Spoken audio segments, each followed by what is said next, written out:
So, he brought you his souvenir programme, and now with the special Cut Out and Keep souvenir section of this programme, please welcome John Finnemore. There's an old fable about a scorpion trying to cross a creek. The scorpion comes across a frog and says, "Froggy, oh froggy, you can swim and I cannot. Will you carry me across the creek?" And the frog says, But you're a scorpion. Won't you sting me? and the scorpion replies, "Of course not. Why, then we'd both drown." So the frog agrees. But halfway across the river, the scorpion stings the frog. And as they both sink into the depths of the creek, the frog says, Why did you do this? Now we shall both perish. and the scorpion replies, "Don't blame me. You knew I was a scorpion when you met me." There's a new fable about a frog trying to sell off the Royal Mail. Only in this story, it's the frog who seeks out the scorpion. Only, of course, they're not scorpions. They're 16 highly respected hedge fund and investment firm managers. They're nothing like scorpions. The frog went to the hedge fund managers, shook them warmly by the pincers, and hand,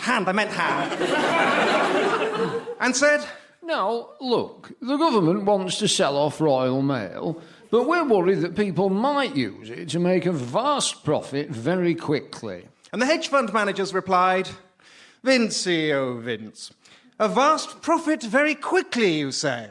Well, yes, we must certainly make sure that doesn't happen.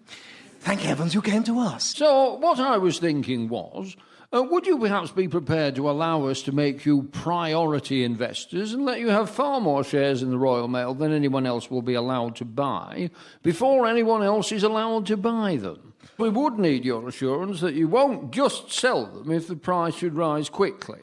"I see.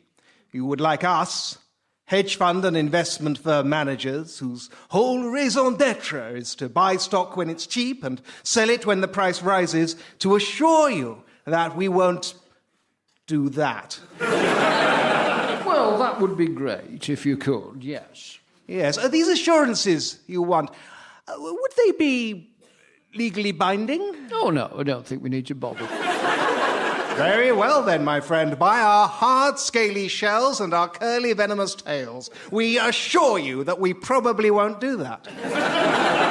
And so the frog floated the Royal Mail at £3.30 a share. And the priority investors, for instance, Lazard Asset Management, climbed aboard and settled down to be long-term, stable shareholders. And immediately, the share price rocketed by nearly 40%. And this was embarrassing for the frog because it meant he'd really badly underestimated the worth of the thing he was selling. Although it wasn't all his fault, because after all, he had paid 3 outside companies to advise him what price to charge, Goldman Sachs, UBS, and Lazard. Now, you mustn't get confused here because of the name Lazard. I should stress that Lazard, the guys who advised the government to sell the Royal Mail at £3.30 a share, and Lazard Asset Management, the guys who are allowed to make a large early investment at this price, they are totally different companies. Well, they're not totally different, but they're not part of the same company. Well, OK, they are part of the same company, but they're totally separate wings of that company. The company has 2 very different wings. Imagine the company's like a bird. OK, then like a bat. It has 2 wings. It's got the wing that advised the government what price to set, and then it has the other, really very separate wing that made a lot of money from that decision. And indeed, the frog wasn't worried. Even as the share price continued to soar, he patted his travelling companions confidently on the carapace because he had their assurance that they were in it for the long haul. And so they were. Until later that week, when Lazard Asset Management sold their entire stake and made £8 million. And within months, almost all of the other priority investors cashed in too. And as the poor frog began to sink into the depths, he cried, "Why did you do this? Because now we shall both perish." And they replied, "Don't blame us. You knew we were hedge fund managers when you met us. And also, we won't perish." No, you're forgetting that we've got 2 wings. And so saying, the scorpions flapped away into the sunset on their leathery bat wings, with their millions of pounds profit clutched in their pincers, and left the frog to drown alone in front of the Public Accounts Committee. And the moral of this story, I think, is that the bat scorpions were right. We can't blame scorpions for stinging frogs, or investment firms for stinging business secretaries. That is their nature. But we can blame frogs and business secretaries for giving them the chance.